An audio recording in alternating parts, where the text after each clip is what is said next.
Thank you for coming. नमस्कार. हे बाजूला घ्या ना.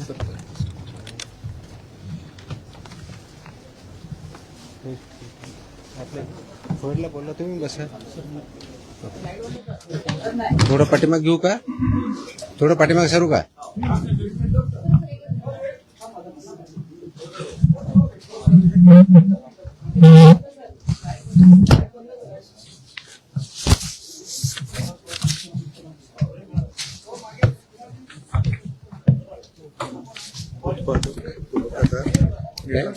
उत्पादक मॅन्युफॅक्चर हे 260 सापडले पूर्ण.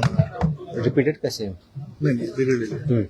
हे पुरवठादार 248 आणि ट्रान्सपोर्टर 190, टोटल 700. कधीपर्यंतचे? ते 10 वर्षातले गेले. आणि रिपीटवाले वेगळे? रिपीट येणार हे डिव्हिजन वाईज आहे. डिव्हिजन वाईज टेबल नाही झालं सर पूर्ण, पण कॅल्क्युलेट करून घेतलं. ठीक. करूया चालू.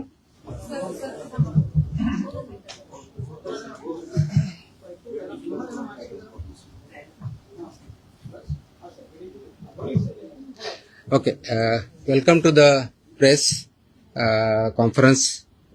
आज मुद्दामून एक महत्त्वाच्या विषयासाठी आपल्याला इथं बोलवलं आहे. गेल्या अनेक वर्षापासून आपल्याला माहिती आहे की महाराष्ट्रामध्ये गुटखाबंदी केलेली आहे. आपल्या FSSAI ॲक्टच्या सेक्शन 30 अंतर्गत प्रतिबंधित जे फूड आयटम्स आहेत त्याच्यामध्ये गुटखा आणि तत्सम आयटम जे आपले आहेत त्याच्यावरती गुटखाबंदी केलेली आहे. त्याच्यावरती आपण अनेक वेळा कारवाई करतो, रेड्स करतो, फाईन करतो, FIR करतो. त्याच्यामधल्या प्रोव्हिजननुसार जेल पण होते, प्रॉसिक्युशन पण चालू आहेत.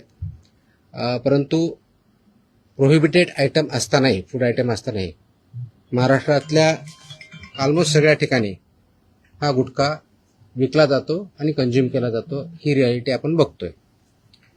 मग याच्यावरती पर्याय काय? एन्फोर्समेंट तर चालू आहे, ते आपण आता जास्त स्ट्रिक्ट करत आहोत, तर ते चालूच राहील. परंतु याच्यावरती काही डेटरन्स असा क्रिएट करता येईल का की ज्याच्या माध्यमातून, कारण प्रोड्युसर तर इथं नाही आहेत प्रोहिबिटेड असल्यामुळं, ते बाहेरून आपण जे याच्यामध्ये इन्व्हॉल्व असणारे बिझनेसेस आहेत, बिझनेस पर्सन्स आहेत, ट्रान्सपोर्टर्स आहेत, रिटेलर्स, होलसेलर्स, सेलर्स, हे त्याच्यामध्ये इन्व्हॉल्व आहेत. त्या प्रकारचं रॅकेट आहे आणि ते जर उद्ध्वस्त करायचे तर आपल्याला खूप मोठ्या प्रमाणात स्ट्रॉंग स्टँड घेणं हे गरजेचं आहे. ह्या निष्कर्षापर्यंत शासन पोहोचलेलं आहे आणि म्हणून मध्ये बऱ्याच वेळेस याच्यावरती डिस्कशन पण झालं की काय केलं पाहिजे. आणि मी इथं जॉईन झाल्यानंतरही याच्यावरती आम्ही विचार केला काय करता येईल, कारण याच्यामध्ये this is a danger to public health आणि म्हणूनच तो आयटम प्रोहिबिट केलेला आहे. जर पब्लिक हेल्थला जर डेंजर असेल आणि तो आयटम प्रोहिबिट केलेला असेल तरीही त्याचा व्यापार होत असेल, तिथं ट्रान्सपोर्ट होत असेल, होलसेलर विकत असतील, सेलर विकत असतील आणि तो अवेलेबल होत असेल, तर त्याच्यावरती स्ट्रिंजेस्ट पॉसिबल ॲक्शन घेणं गरजेचं आहे. ह्या निष्कर्षापर्यंत पोहोचल्यामुळं आज दिनांक 12 जून रोजी मी मोका लावण्याचे आदेश पारित केलेले आहेत. So we have issued the order saying that MCOCA provisions will be, MCOCA कायदा, मकोका ज्याला आपण म्हणतो, Maharashtra control of organise crimes act 1999 हा आम्ही इन्व्होक केलेला आहे. ही माझी तिची ऑर्डर आहे इश्यू केलेली. आणि ह्या ऑर्डरच्या अनुषंगाने हा फक्त फूड सेफ्टी ॲक्ट 2006 चे कलम 3, 26, 27, 30, 38, 41, 42, 59, 63, 64 आणि 89 बरोबरच Maharashtra control of organise crimes act 99चा sections 21D, 21E, 21F, 3, 4, 18, 21 and 23 read with code of criminal procedure 1973 किंवा भारतीय नागरिक संहिता सुरक्षा संहिता 2023 याच्या अनुषंगाने ही ऑर्डर मी आज पास केलेली आहे. एक मिनिट मला बोलू तर द्या, माझं पूर्ण होऊ दे. पूर्ण झाल्यानंतर विचारा ना प्रश्न. सो ही कारवाई करताना हे प्रोव्हिजन्स आहेत. त्याच्यामध्ये ऑथॉरिटी कोणती आहे, त्याचं रॅशनेल काय आहे, कोणत्या क्राईम्सला, कोणत्या ऑर्गनाइज क्राईम मधल्या जी 2(1)D ची डेफिनेशन सांगितलं त्याच्या क्राईम मध्ये हा क्राईम कसा बसतो, याच्या ऑथॉरिटी कोण कोण आहेत, ह्या सर्व आपण डिफाईन केलेल्या आहेत.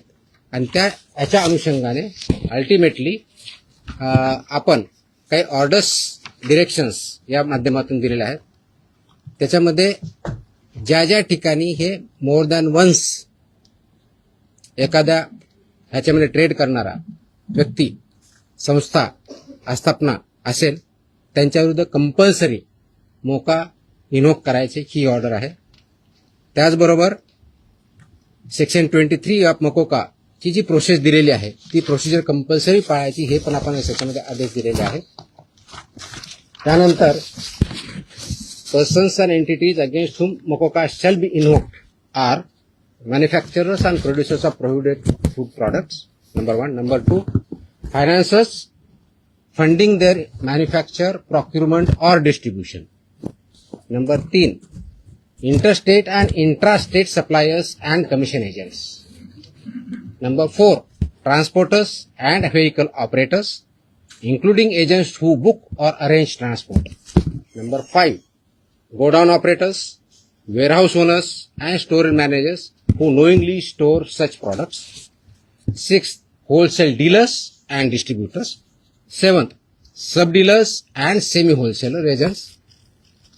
8th, retail sellers forming part of an identified organized network. And 9, any other person who knowingly facilitates, abets, conceals or assists any of the above. त्या इतक्या जणांविरुद्ध मोकोका वापरायचे ह्याच्यामध्ये आदेश आपण केलेले आहेत. त्याचबरोबर प्रिझम्पशन ऑफ एलिजिबिलिटी जी आहे ते फक्त याच्यावरती नाही तर प्रिझम्पशन ऑफ एलिजिबिलिटी हे आपण ज्यावेळेस म्हणतो की any one or more of the following is present, ते स्ट्रॉंग प्रिझम्पशन फेवर करणारं मोकोकाला हे प्रोव्हिजन वापरायचं. आणि no officer shall refrain without recording specific return reasons approved by joint commissioner. रिजनचं जे असेल त्याच्यामध्ये की interstate supply chain or manufacture nexus हे आपल्याला वरती न्यायचं प्रिझम्पशन ऑफ एलिजिबिलिटीसाठी वापरायचं. Clandestine godowns, fake labels, dummy firms or forged invoices याच्यासाठी सुद्धा हा वापरायचा आहे. Simultaneous seizures across multiple districts pointing to a common syndicate त्याच्यासाठी सुद्धा वापरायचं आहे. Corruption of enforcement officials or intimidation of informants of witnesses यासाठी आपण वापरणार आहोत. Seizure value exceeding ₹10 lakhs in a single action or ₹25 lakhs cumulatively from the same account or network. आणि financial flows indicating systematic profiteering including hawala और बेनामी channels याच्या सुद्धा तिथे एस्केलेट करण्यासाठी हे सुद्धा प्रोव्हिजन त्याच्यामध्ये आपण वापरणार आहोत. याची ओरिजिनल ड्युटी आहे ते आपण फूड सेफ्टी ऑफिसरवरती देणार आहोत. डेजिग्नेटेड ऑफिसरच्या ड्युटी आपण याच्यात ज्याला असिस्टंट म्हणून त्यांना डिफाईन केलेल्या आहेत, जॉईंट कमिशनरच्या केलेल्या आहेत. नेटवर्क वाईड प्रॉसिक्युशन करायचं हे आपण सांगितलं आहे, पार्सल ऍक्शन घ्यायची नाही, कंप्लीट घ्यायची. आणि कॉन्फिस्केशन, अटॅचमेंट अँड फोरफिचरचं कसं करायचं ट्विन ट्रॅक स्ट्रॅटेजी ही पण त्याच्यामध्ये सांगितलेली आहे. त्याचं प्रॉसिक्युशन रजिस्टर मेंटेन करायचं सांगितलेलं आहे, बेलला अपोजिशन करायचं सांगितलेलं आहे आणि procedure compliance with the criminal procedure code हे सुद्धा आपण मॅन्डेटरी केलेलं आहे. याचा सर्वांचा ऑब्जेक्टिव्ह जो आहे बेसिकली आपण मोका का वापरतोय कारण हा स्ट्रिंजंट लॉ आहे, आय अंडरस्टँड. आणि त्याचं म्हणूनच खूप थॉट करून, विचार करून याच्यावरती कायद्याचे जे कलम आहेत, सेक्शन्स आहेत त्याचा अभ्यास करून this order is basically done to prosecute in the interest of food safety in violation but as an organized crime against public health. हा क्राईम पब्लिक हेल्थच्या अगेन्स्ट आहे. आणि आर्टिकल 47 ऑफ द कॉन्स्टिट्यूशन जे आहे ते स्टेटला मॅन्डेट करतं. That is where my order begins with. आणि तुम्हाला copy me देईलच, press note बरोबर ही कॉपी पण असेल so that you can go through that order. It says the Article 47 of the Constitution of India cast upon a state primary duty to improve public health and in particular to bring about prohibition of consumption of substances injurious to health. हे already आपण prohibit केलेलं आहे. त्याचं implementation व्हावं, public health improve व्हावं आणि public health जी endanger होते ते कंट्रोल करता यावं या दृष्टिकोनातून मकोका कायद्याचे प्रोव्हिजन हे प्रोहिबिटेड आयटम जे 32 म्हणजे फसाई ऍक्टच्या सेक्शन 32 अंतर्गत जे आपण प्रोहिबिट केलेले आयटम आहेत त्यांच्यावरती आजपासून म्हणजे अगोदरच लागू करू शकलो असतं, पण आज आपण ती ऑर्डर काढलेली आहे and it will B implemented completely across the state of Maharashtra. Sir, जेव्हा कायदा केंद्राचं फळवाट शोधली जाते दुकानामध्ये पान मसाल्याच्या पुड्या आणि सुकी पुडी जे आहे ते मिक्स केल्यानंतर गुटख्यासारखा पदार्थ तयार होतो. अशा पद्धतीने चालकीला कसं रोखलं जाणार, कारण तो स्पेसिफिकली गुटखा हे टायटल खाली विकला जातो. त्याच्यामध्ये मिसलिडिंग ऍडव्हर्टाइजमेंट ऍक्ट आहे.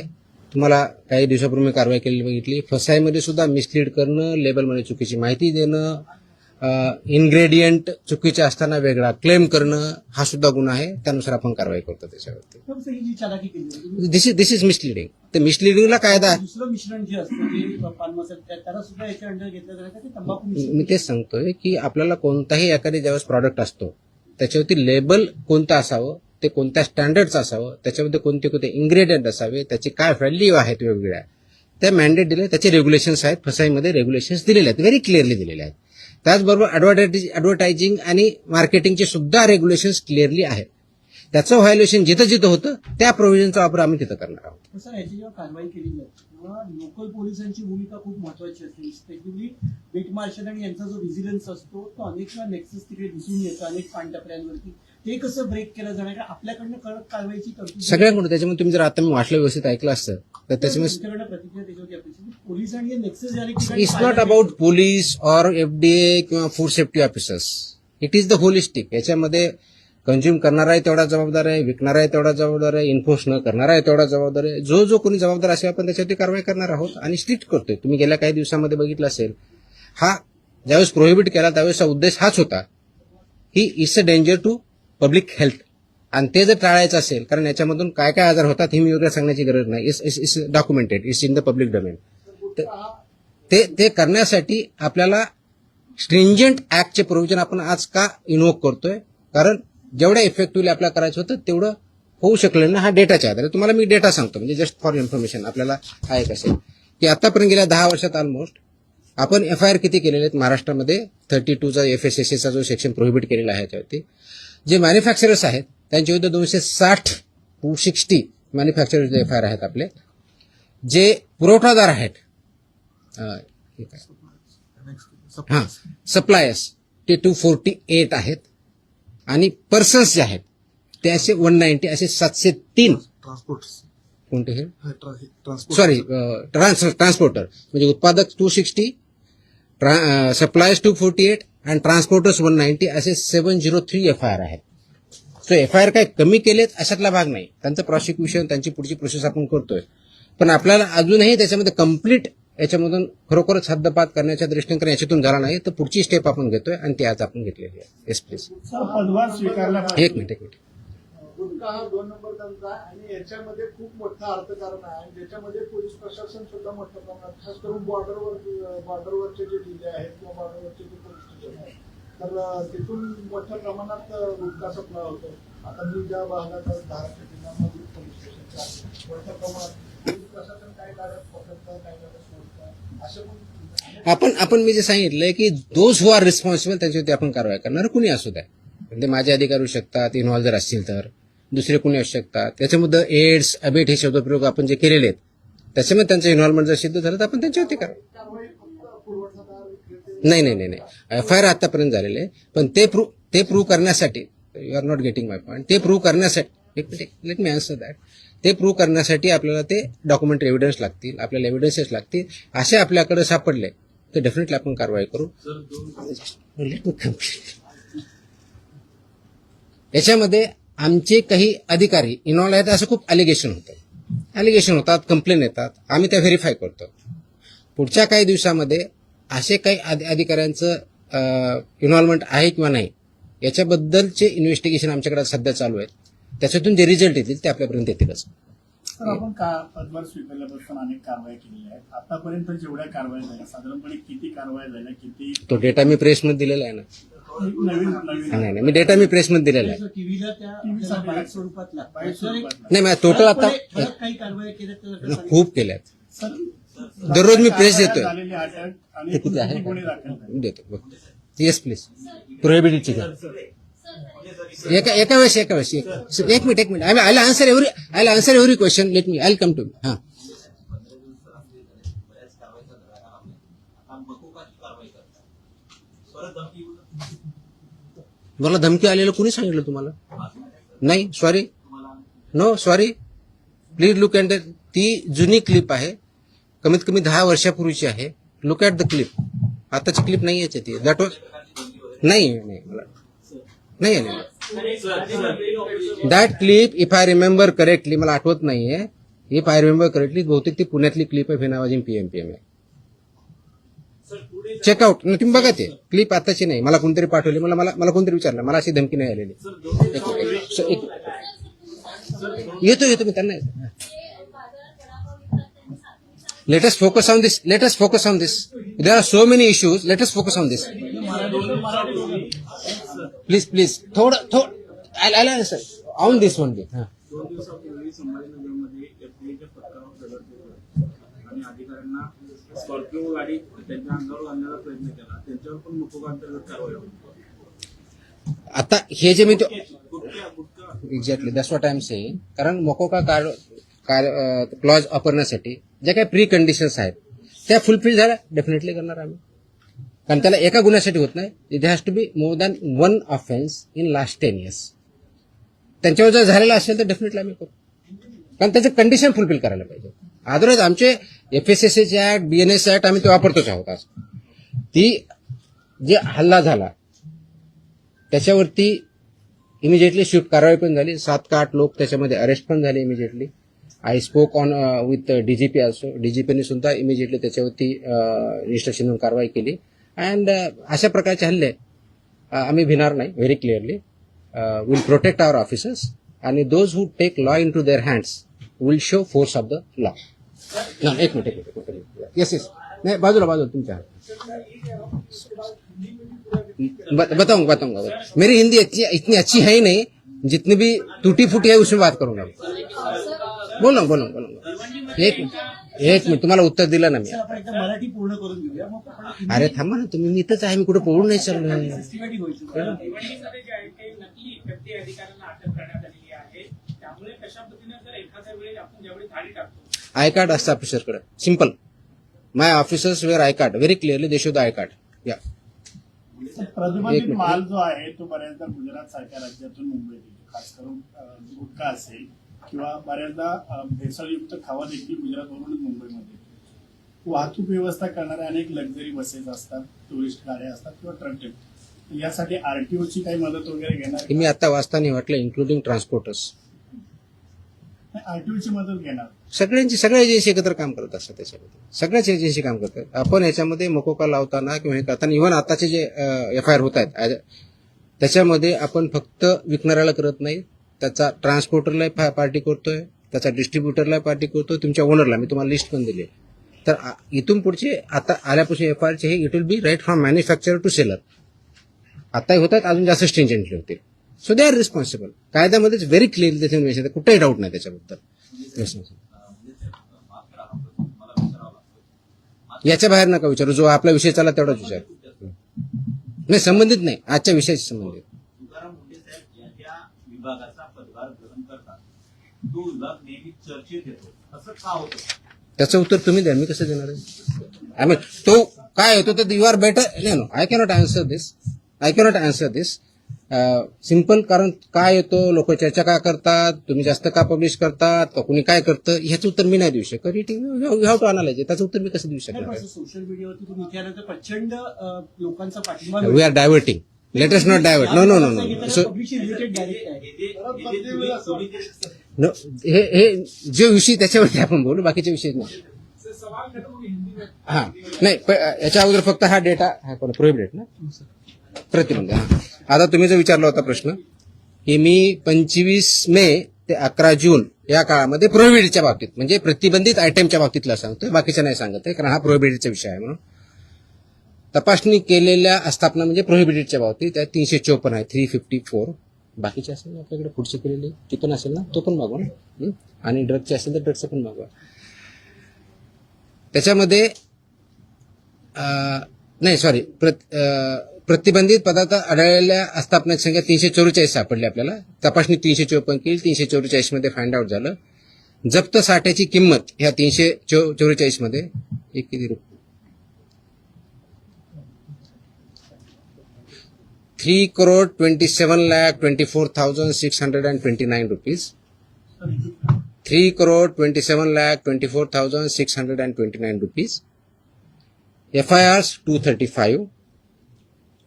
Arrested people 350. Seal establishment of this 344 are 274. Seized vehicles are 26 and the price of that vehicle is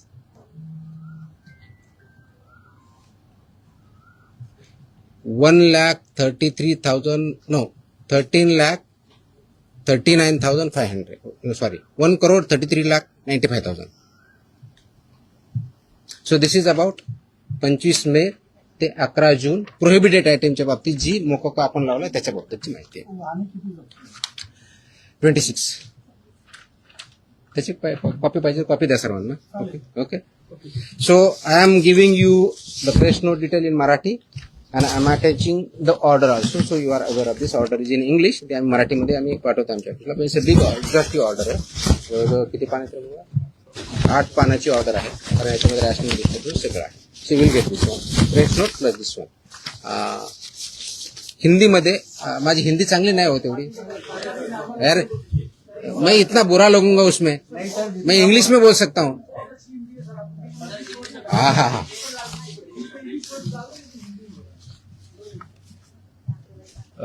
आप सब जानते हैं कि महाराष्ट्र में FSSAI एक्ट के तहत सेक्शन 30 के अंदर प्रोहिबिटेड आइटम्स है, जैसे कि गुटखा, पान मसाला, इसमें एक आइटम से प्रोहिबिटेड है.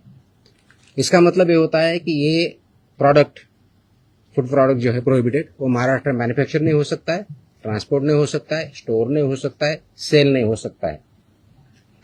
फिर भी बहुत कार्रवाई करने के बावजूद इसका सेलिंग और अवेलेबिलिटी महाराष्ट्र में कई जगहों पे पाया जाता है.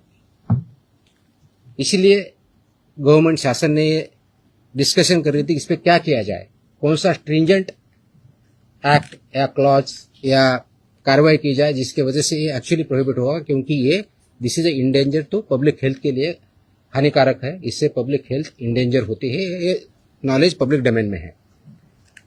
तो इसके तहत आज हमने मोकोका एक्ट जो है महाराष्ट्र का, Maharashtra control of organise crime act 1999, ये इसमें इन्वोक करने का निर्णय लिया है, लागू किया है कि जो ये बिजनेस में मैन्युफैक्चरिंग करते हैं, ट्रांसपोर्ट करते हैं, सेल करते हैं, डीलर्स है, सेमी डीलर्स है, ये सबको ये प्रोविजन के अंदर अभी कार्रवाई की जाएगी.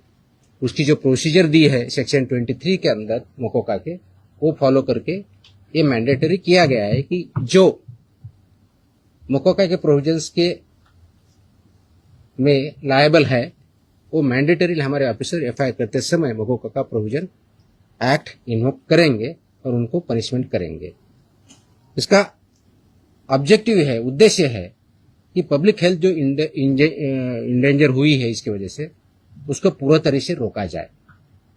और वो जो हमने प्रोहिबिशन किया है आइटम्स में, उसका अवेलेबिलिटी महाराष्ट्र में कहीं न हो और लोग उसको न खाए, जिसकी वजह से उनकी हेल्थ अच्छी रहेगी, उनका हेल्थ अच्छे रहने की वजह से उनका प्रोडक्टिविटी अच्छी रहेगी, और जो ह्यूमन डेवलपमेंट है, ह्यूमन ग्रोथ है, उसको भी अच्छी तरह से हो जाएगा. इसीलिए ये प्रोविजन आज हमने इन्वोक किया है. इसका ऑर्डर हमने आज as a commissioner food safety Maharashtra बोल के इश्यू किया है और ये लागू हो रहा है और ये सब स्ट्रिक्टली आगे इम्प्लीमेंट होगा. अब तक का लास्ट 10 साल में जो मैन्युफैक्चरर्स है उनके खिलाफ 260 एफआईआर हुए हैं, जो सप्लायर्स है 248 एफआईआर हुए हैं, जो ट्रांसपोर्टर्स है 190, ऐसी 703 एफआईआर भी हो चुके हैं. इसका डेटा हमने मांगा है, उसका एनालिसिस भी चल रहा है. तो मेरी ये सुझाव है, वार्निंग है, those who are involve in this business, इधर मैन्युफैक्चरर और ट्रांसपोर्टर्स और सेलर्स और डीलर्स और सेमी डीलर्स, ये महाराष्ट्र में आप काम बंद कीजिए, नहीं तो ये कानून के हिसाब आपको कड़ी से कड़ी जो आपको सजा इसमें पता है वो दिया है, इसी शासन सजा देंगे, प्रोसिक्यूट करेंगे और हम महाराष्ट्र जो प्रोहिबिटेड आइटम है उसमें नहीं मिलने देंगे. किस के तहत खिलाफ ये कार्रवाई हुई है। ये जो हमने बताया कि इसमें कौन कौन आता है, तो इसमें मैन्युफैक्चरर आएंगे, manufacturer end producers of prohibited items, financiers funding जो करते हैं मैन्युफैक्चर के लिए या प्रोक्यूरमेंट के लिए या डिस्ट्रीब्यूशन के लिए, वो भी आएंगे। इंटर स्टेट और इंट्रा स्टेट सप्लाईज जो है वो भी इसमें आएंगे, कमीशन एजेंट्स भी इसमें आएंगे, ट्रांसपोर्टर्स आएंगे, व्हीकल ऑपरेटर्स आएंगे, इंक्लूडिंग एजेंट्स हु बुक और अरेंज फॉर ट्रांसपोर्ट, वो भी आएंगे। गोडाउन ऑपरेटर्स आएंगे, वेयरहाउस ओनर्स आएंगे and store managers who knowingly store such products, वो भी आएंगे। होलसेल डीलर्स एंड डिस्ट्रीब्यूटर्स भी आएंगे, sub dealers and semi wholesalers भी आएंगे, एजेंट्स भी आएंगे, retail sellers forming part of an identified organise network भी आएंगे, और एनी अदर पर्सन नोइंगली, जानबूझ के उसको अबेट करता है, इंफॉर्मेशन कंसील करता है या असिस्ट करता है, ये सब के खिलाफ लगेगा। सेलर है,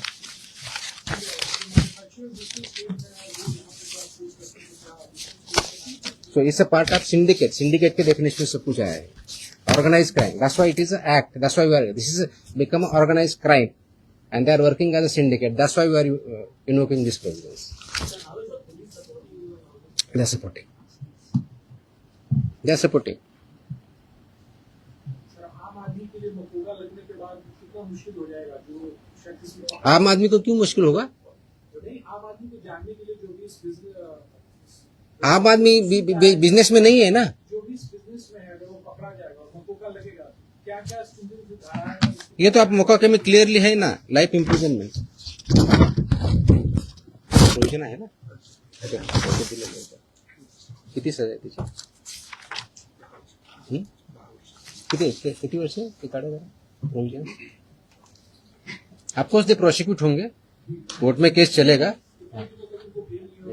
हाँ, आपको सबको बेल अपोज कर हमने बता ही दिया ना कितना. वो हमें बताएंगे सर, तो थोड़ा सा डर नहीं वो तो कुठे which may extend up to 10 years imprisonment, shall also be liable to fine, such property shall also be liable to be attached and forfeiture. और रिपीट है तो उसके फिर और बताए, यहाँ इम्प्रिजनमेंट प्रॉपर्टी भी सीज होगी.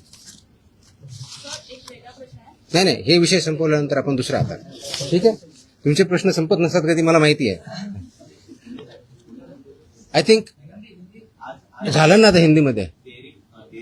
हा, येतो. एक विषय संपला, आता हा विषय संपवत आपण.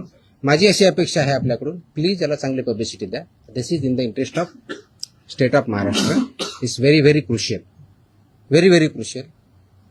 Many people have fallen prey to this, so we need to save our people. We need to work. That's a public health hazard, and we have to eliminate it. Absolutely clear.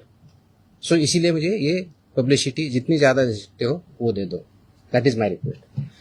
Dairy ओनर्सची आणि manufacture म्हणजे milk and milk products याच्यामध्ये आज meeting मी सगळ्यांची बोलवली होती. उद्देश हा होता की डेअरी सेक्टरमध्ये जे फसाईचे रेग्युलेशन्स आहे, स्टँडर्ड्स आहेत, म्हणजे सगळ्या सेक्टरमध्ये आहेत, त्याच्यामध्ये डेअरीचे पर्टिक्युलरली बोलवले होते. कारण तो खूप मोठा इश्यू आहे, अनेक वर्षापासून आहे. अत्यंत चांगले लोक काम करणारे त्याच्यात आहेत आणि काही त्याच्यामध्ये चुकीचं काम करणारे पण आहेत. आणि म्हणून एफडीए म्हणून आम्ही काय कारवाई करणार as a regulator. FDA is a regulator आणि मी फूडच्या बाबतीत म्हणलं फूड कमिशनर स्टेट म्हणून आम्ही रेग्युलेट करतो जे फसाईचे नॉर्म्स आहेत. कारण फसाई ऍक्ट हा 2006ला आला, त्याचे रूल्स 2011ला झाले आणि 2011 पासून आतापर्यंत वेगवेगळे रेग्युलेशन किंवा स्टँडर्ड्स फसाईने डिक्लेअर केलेले आहेत. ते मॅन्डेटरी आहे सर्वांवरती. जे फूड बिझनेसेसमध्ये आहे, ज्याला आपण एफबीओ म्हणतो, फूड बिझनेस ऑपरेटर, ते रजिस्टर्ड असणं हा भाग वेगळा आहे. पण त्यांनी कोणत्या प्रकारचे स्टँडर्ड्स जे प्रॉडक्ट आहेत त्याला वापरायचे, त्याप्रमाणे प्रॉडक्ट तयार करायचे किंवा सेल करायचे, हे त्याच्यामध्ये स्टँडर्ड्स दिलेले आहेत. त्याच्यामधला एक भाग म्हणून जे मिल्क अँड मिल्क प्रॉडक्ट्स आहेत याच्यासाठी जे स्टँडर्ड्स लागतात ते त्यांनी पाळावेत, ते त्यांनी इम्प्लिमेंट करावेत. या दृष्टिकोनातून एक इंटरॅक्शन सेशन, कायद्याचे प्रोव्हिजन, रेग्युलेशन्स कोणते आहेत ते त्यांना आम्ही सांगितले. त्यांचे जे काही इश्यू होते ते आम्ही समजून घेतले आणि यातून पुढे खूप स्ट्रिक्टली याच्यावरती इन्फोर्समेंट होईल. राईट फ्रॉम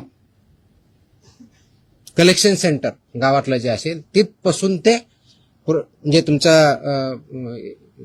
एमबीओ असेल, म्हणजे तुमचं जे चिलिंग सेंटर असेल, कलेक्शन सेंटर्स असेल, चिलिंग सेंटरपासून तुमच्या डेअरीपर्यंत जात असेल, मग तुमचा दूध प्रॉडक्ट बनवणारा किंवा पनीर बनवणारा तिथपर्यंत जात असेल, ते प्रॉडक्ट बनवून ते कंझ्युमरपर्यंत जात असतील, ही सगळी चेनमध्ये जे त्याच्यामध्ये इन्व्हॉल्व आहेत त्यांनी हे सगळे स्टँडर्ड्स पाळले पाहिजेत, इम्प्लिमेंट केले पाहिजेत आणि त्याच्यामुळे चुकीचं काही होणार नाही हे त्यांना समजून सांगण्यासाठी, कायद्याचे प्रोव्हिजन समजून सांगण्यासाठी आम्ही मीटिंग बोलवली होती, इंटरॅक्शन केली. मी एक प्रेझेंटेशन पण केलं की कायदा काय सांगतो, नाही केलं तर त्याचे काय प्रोव्हिजन होतात. तर 2-3 ठळक ज्या गोष्टी आहेत त्याच्यामधल्या, तर एक पहिलं की अनसेफ फूड हे कशाही परिस्थितीत टॉलरेट केलं जाणार नाही, इन्क्लुडिंग मिल्क प्रॉडक्ट्स. अनसेफ फूडची डेफिनेशन कायद्यात दिलेली आहे, त्याच्यामुळे इथं बोलत नाही, ते तुम्ही वाचू शकता, त्याच्यात क्लिअरली आहे. दुसरं अडल्चरेटेड फूड, तिसरं मिसब्रँडेड, चौथं सबस्टँडर्ड आणि अजून काय एवढंच नाही. सो अशा प्रकारच्या कॅटेगरी आहेत आणि या प्रत्येक कॅटेगरीला काय पनिशमेंट आहे हे कायद्यामध्ये दिलेलं आहे. तर ते व्हायलेट तुम्ही करू नये, त्याचे जे वेगवेगळे रेग्युलेशन, पहिला रेग्युलेशन फॉर रजिस्ट्रेशन कंपल्सरी आहे, ते बऱ्यापैकी इम्प्लिमेंट आहे आजच्या डेटला, रजिस्ट्रेशन आणि लायसन्सिंग, पण तेवढ्यापर्यंत चालत नाही. फूड प्रॉडक्ट्सचे जे 2011चे स्टँडर्ड्स आहेत ते बऱ्याच वेळेस कॉम्प्रोमाइज केले जातात, ते करता येणार नाही. मार्केटिंगच्या किंवा ॲडव्हर्टायझिंगच्या बाबतीत चुकीचं लिहिलं जातं, ते करता चालणार नाही. त्याचबरोबर काय म्हणतो त्याला, प्रिंटिंग, काय म्हणतो त्याला, प्रिंट करतो ते लेबलिंग जे आहे ते व्यवस्थित होत नाही किंवा चुकीच्या पद्धतीने होतं किंवा मिसलिडिंग होतं, ते चालणार नाही. पॅकेजिंग, त्याचे स्टँडर्ड्स ठरवले आहेत, ते पॅकेजिंग त्याच पद्धतीनं पाहिजे, ते चालणार नाही. हे त्यांना आम्ही चांगल्या पद्धतीनं समजून सांगितलं आहे आणि बाय अँड लार्ज त्यांची कन्व्हिन्स झालेली आहेत की येस, आमच्याकडे काही ज्या त्रुटी असतील तर आम्ही त्याच्यामध्ये कारवाई करू, जेणेकरून हे जे दूध आहे किंवा प्रॉडक्ट आहे, फूड अँड फूड प्रॉडक्ट जे आहेत ते कंझ्युमरला जे स्टँडर्ड फसाईने घालून दिलेले आहेत ते त्याप्रमाणे करतील. जे करणार नाही त्याच्यामध्ये फसाई ऍक्टनुसार आपण त्याच्यावरती कारवाई करणार आहोत. आता हे standard over a period of time आले, 2011 पासून आतापर्यंत जवळजवळ टोटल 28 प्रकारचे रेग्युलेशन किंवा स्टँडर्ड आहेत, त्याच्यातले 6 हे ऑथॉरिटीचे आहेत, मग 22 आहेत वेगळ्या प्रॉडक्टच्या बाबतीतले आहेत सगळे. त्याच्यातले बऱ्याचशा अंशी 6 ते 10च्या दरम्यान हे फूड अँड फूड प्रॉडक्ट्स लागतात. प्रत्येकाला मोर दॅन 1 लागतात, रजिस्ट्रेशन कंपल्सरी आहे, पण ते फूड कॅटेगरी जी असेल त्यांना ते लागतात. ते स्टँडर्ड्स आम्ही जास्त इम्प्लिमेंट करू, सॅम्पलही आम्ही वाढवू आणि त्याचबरोबर आम्ही हे सांगितलं की कंप्लायन्स करणं ही तुमची जबाबदारी आहे आणि इन्फोर्स करणं ही आमची जबाबदारी ॲज अ रेग्युलेटर म्हणून. ती इन्फोर्समेंट आमचं स्ट्रिंजंट होईल. त्याच्यामुळं आपण स्वतः आपल्या आदिनिसा ज्यांच्याकडून तुम्ही दूध घेता, जे चिलिंग सेंटर्स आहेत, जे तुमचे प्रॉडक्ट्स आहेत, तुमचे प्लांट्स आहेत, त्या ठिकाणी याचं कोणतंही व्हायोलेशन होणार नाही याची काळजी तुम्ही घ्या. आणि सबस्टँडर्ड असेल, अनसेफ असेल, तो माल रिजेक्ट करा, तो तुम्ही वापरू नका, दुसऱ्याकडे वापरून देऊ नका, so that this unsafe, substandard, adulterated, misbranded असं कोणताही प्रॉडक्ट मार्केटमध्ये येणार नाही. यासाठी तुम्ही कार्यरत राहा आणि ते कंप्लायन्स करता की नाही त्याचं इन्फोर्समेंट आम्ही बघू आणि जिथं कंप्लायन्स होत नाही त्यांच्यावर आम्ही स्ट्रिक्ट कारवाई करू. दिस वॉज द मीटिंग. तुमच्या कारवाईचं शेतकरी फार खुश आहेत. तुमच्या कारवाईच्या नंतर आठवडी तालुक्यामध्ये तुमचा दुधाभिषेक करण्यात आला. दुधाचे रेट वाढतील असं वाटतं तुम्हाला? रेट माझ्या हातात नाही आहेत. वाढवणं हा इज अ फ्री मार्केट, त्याच्यामुळे दुधाचा किती रेट असावं ते डिमांड सप्लायवरती ठरलं जाईल. पण आपण अडल्चरेशन बंद करू शकलो, आपण सबस्टँडर्ड दूध बंद करू शकलो, प्रॉडक्ट्स बंद करू शकलो, तर ऑफकोर्स प्युअर दुधाला डिमांड वाढेल. ऑफकोर्स मार्केट फोर्सेसनुसार त्याचे जे काही परिणाम होते ते होते. आतापर्यंत ज्या कारवाया झाल्या, अनेक जप्त केलेला माल आहे तो टेस्टिंगसाठी पाठवण्यात आलेला आहे. किती अहवाल येणे बाकी आहे? आता खास करून दूध किंवा दुग्धजन्य पदार्थ यांचे लवकर नाशवंत होतात, त्याचे आम्ही काळजी घेत आहोत. त्याचे जे पिरियड दिलेला आहे, ड्रगच्या बाबतीत 60 दिवसाचा असतो, फूडच्या बाबतीत 14 दिवसाचा असतो, त्या वेळेतच येतील आम्ही इन्श्युअर करतोय. त्याची सुद्धा मी आढावा घेतलेला आहे. आपल्याकडं 3 ठिकाणी आपल्या स्वतःच्या लॅब आहे. पुण्याला आपली हेल्थ डिपार्टमेंटची ऑलरेडी लॅब आहे, प्लस मुंबईमध्ये BMCची लॅब आहे, प्लस गव्हर्नमेंट ऑफ इंडियाच्या फसाच्या PPP वरती लॅब आहेत. त्याच्यामुळे आपण ते सॅम्पल वेळेत कसे होतील याची आपण काळजी घेत आहोत.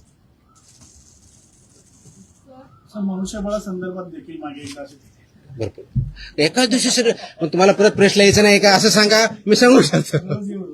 नाही, रोज तर नाही शक्य, पण इन बिटवीन आपण भेटत जाऊ. 100 नहीं इसमें वो प्रोहिबिटेड आइटम के लिए है. विल एज आई टेल ना, इसमें रिपीट ऑफिसेस कितने क्या है हम देखेंगे. Will examine everything. We have collected data, we have started work on that. ये एक दिन का ऑर्डर नहीं है. It has lot of thought has gone into it. जो कंडीशन में अगर फुलफिल करता है डेफिनेटली, इसलिए मैंने मैंडेटरी किया है ना उसको. या सरकारी रुग्णालयांना पुण्यातील आणि पिंपरी चिंचवडमधील रुग्णालयांना हिंदुस्तान अँटीबायोटिक्स कंपनीमधून औषध निर्मिती थांबवण्याचा निर्णय आपल्या विभागाने घेतला आणि औषध निर्मितीमध्ये त्रुटी आढळल्याने हॉस्पिटल औषध निर्मिती हॉस्पिटलमध्ये जे इंजेक्शन आणि सलाईन पुरवठा करतात ना, हां त्या पुण्यातील आणि पिंपरी चिंचवडमधील हिंदुस्तान अँटीबायोटिक कंपनीमध्ये औषध निर्मिती थांबवण्याचा निर्णय घेतला होता, असा यांनी बजावला. म्हणजे कुणी आपल्या विभागाने कुठे आहे कॉपी ते प्रश्न आला मला. नाही तुम्ही प्रश्न असा अझम्पशनवर प्रश्न नका ना विचारू.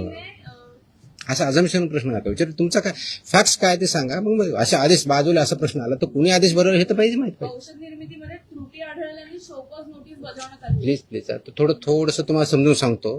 कंटेक्स्ट मध्ये मी त्या स्पेसिफिक केसबद्दल बोलत नाही, कारण तुम्ही स्पेसिफिक प्रश्न विचारत नाही. मी तुम्हाला जनरल सांगतो.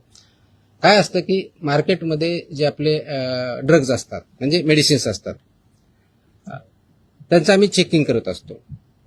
चेकिंग करताना परत सबस्टँडर्ड, अडल्चरेटेड आणि याच्यामध्ये ड्रगमध्ये एक कॅटेगरी आहे स्प्युरियस किंवा मिसब्रँडेड, या प्रकारचे आढळले तर त्याला पनिशमेंट ड्रग्ज अँड कंट्रोल ऍक्टनुसार आम्ही करतो. असे जर काही कॅटेगरी आढळल्या असते आमच्या याच्यामध्ये तर there is a provision called recall order म्हणतात त्याला, आणि स्टेट ड्रग कंट्रोलर ते करत असतो. ती प्रोसेस आम्ही चालू केलेली आहे. म्हणजे आम्ही कुठं आम्हाला कंप्लेंट आले, मी व्हेरीफाय केलं, आम्हाला वाटलं, आम्ही सॅम्पल घेतले, त्याच्यातून आम्हाला ह्या 4 कॅटेगरीपैकी जी कोणती आलेली आहे तर तो प्रॉडक्ट मार्केटमधून, फक्त हॉस्पिटलमधून नव्हे, मार्केटमधून आम्ही रिकॉल करतो. त्या कंपनीला सांगतो आणि त्याची पब्लिसिटी पण करतो. तर तशा प्रकारच्या ऑर्डर आम्ही ज्या ज्या केसेसमध्ये आम्ही ते recall order state drug controller who sitting here, म्हणजे इथं जे आपण जॉईंट कमिशनर ड्रग HQ म्हणतो, he is a state drug controller, तर त्यांच्या मार्फत इश्यू करतो आणि ते कंप्लाय करतो. पर्पज असा असतो त्याच्या पाठीमागचं की जर हे चुकीचं आहे तर ते कंझ्युम होऊ नये, म्हणून ते रिकॉल ऑर्डर असते. आणि बाकीचे प्रोव्हिजन ज्याप्रमाणे FIR करून किंवा जे काय प्रॉसिक्युशन करायचे त्या कंपनीवर आम्ही करत असतो. तर अशा आमच्या पुण्यातले जे एक आम्ही हे केलेलं आहे, कोणते ते हां पुण्यामध्ये शेड्यूल H मधले औषधे जप्त केले होते 11.19 लाखाचे. That is Cipla company. तर त्याची आमची तिथल्या लोकलनी केली, पण इथून आमची ऑर्डर आज 1-2 दिवसामध्ये रिकॉलची जाईल. त्याच्यामुळे ते प्रॉडक्ट जे असतील ते पूर्ण मार्केट म्हणून पूर्ण अक्रॉस कुठे असू द्या, इंडियामधले कुठे असू द्या, ते रिकॉल होतील. तसेच बाकीच्याही गोष्टीवर आम्ही कारवाई केली. That is the provision you should understand. हे रिकॉल ऑर्डर असते. It's a standard procedure as per the drug control act 1940 आणि त्याच्या अंदर 1945 ची स्टँडर्ड प्रोसिजर आहे. We are following it now. कदाचित अगोदर होत नव्हती, नाही माहित, मला माहित नाही, but will follow it so that public हेल्थला त्याच्यातून डेंजर राहणार नाही. आणि आपको ज्यांनी प्रोड्यूस केलेलं आहे, जे सेल करतात, त्यांच्यावरती नियमानुसार आपले कारवाई. ओके, बिफोर यू फॉरगेट एक लास्ट अजून एक आदेश मी आज पारित केलेला आहे. हा आदेश आहे ड्रग्स, म्हणजे माझ्याकडे 2 सेक्शन, एक फूड आहे आणि एक ड्रग आहे. हा आदेश आहे की बऱ्याच ठिकाणी आमच्याकडे कंप्लेन येतात, माहिती भेटते की हॉस्पिटलमध्ये कुणी पेशंट ॲडमिट जर असेल आणि त्याला जे काही औषधी लागत असतील तर ते त्यांच्याच फार्मसीमधून घ्यायचे, अशा काही कंप्लेन असतात आमच्याकडे. By law they cannot force any hospital तिथूनच घ्यायचं मॅन्डेट नाही आहे. त्याचे आदेश आम्ही जारी केलेले आहेत. आदेश त्याची पाहिजे तो कॉपी आम्ही प्रेस कदाचित उद्या देऊ, दिली का त्या, पण माहितीसाठी म्हणून देतोय की ऑलरेडी केले की असं त्यांना करता येत नाही. कोणत्याही पेशंटला जर बाहेरून आणायचं हा त्यांचा चॉईस आहे. यू कॅनॉट फोर्स एनीबडी की तुमच्याच फार्मसीमधून किंवा ह्याच फार्मसीमधून किंवा त्याच फार्मसीमधून घ्या, हे तुम्ही पेशंटला फोर्स करू शकत नाही. हे आम्ही सगळ्यांना ऑर्डर काढलेली आहे आणि इट विल बी इन्फोर्स्ड, कारण तो सिटिझन्सचा किंवा पेशंटचा राईट आहे कुठून परचेस करायचा. त्यांना तुम्हाला प्रिस्क्रिप्शन द्यावं लागेल. प्रिस्क्रिप्शन दिल्यानंतर त्यांना जिथून आणायचे तिथून आणतील. त्याच्यामुळे यू कॅनॉट फोर्स की तुमच्याच फार्मसीमध्ये घ्यावा. तो पण आदेश आज आम्ही पारित केलेला आहे. जर डॉक्टरने लिहून दिलं प्रिस्क्रिप्शन, तो त्याच्यात जो प्रिस्क्रिप्शन किंवा पुढे जे काही लिहून देईल ते फक्त त्याच्याच मेडिकलमध्ये अवेलेबल असतं. जर दुसरीकडे घ्यायला लागला तर तिथं उपलब्ध नसतं. असं का बरं होईल? हो सर आहे. हो सर आहे. नाही मिळत. मला तरी अनुभव आहे. बँड्रामधले डॉक्टर म्हणजे मेडिसिन फक्त त्याच्या हॉस्पिटलसाठी होल्ड ऑन ऐकून घ्या. ते मेडिसिन फक्त त्याच्या हॉस्पिटलसाठी बनवलं आहे का? त्याच्यात मेडिकल सांगतो. त्याच्यामध्ये स्टँडर्ड ज्या अडवायझरीज आहेत त्या अडवायझरी अशा आहेत की त्यासाठी जेनरिक ऑप्शन काय हे पण देऊ शकतात, ते मागू शकता पेशंट. असं स्पेसिफिक आले तर आम्ही कारवाई करू. मला स्पेसिफिक लागेल, जनरल नको. आम्ही कारवाई करू. There is a law. मैं है या नहीं बोल रहा, मैं क्वेश्चन नहीं कर रहा हूँ. अगर ऐसे हमारे पास स्पेसिफिक कंप्लेन आते हैं हम कार्रवाई करेंगे ना.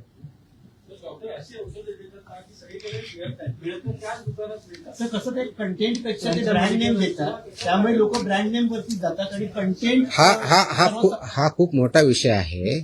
प्रिस्क्रिप्शन कसं लिहावं, कुठं लिहावं, कोणतं द्यावं, आता त्याच्यात मी जाणार नाही की तो माझा डोमेन नाही आहे. माझा ड्रगच्या बाबतीतला जो इश्यू आहे, अशा प्रकारच्या कंप्लेंट जर आमच्याकडे आल्या तर will definitely investigation look into it. Okay, I think I have satisfied everybody. आणि मकोकाला जरा वाईट पब्लिसिटी आहे. येस, हे अगोदर नाही सांगायचं का? अरे नाही, आता नाही, बाकीचे सगळे नाही, प्रिंटमध्ये it is required and it is essential also. Okay, चलो, थँक्यू. सर पीएम म्हणजे ट्रेडमार्क की तुकाराम मुंडे? गप्पा नको मारा.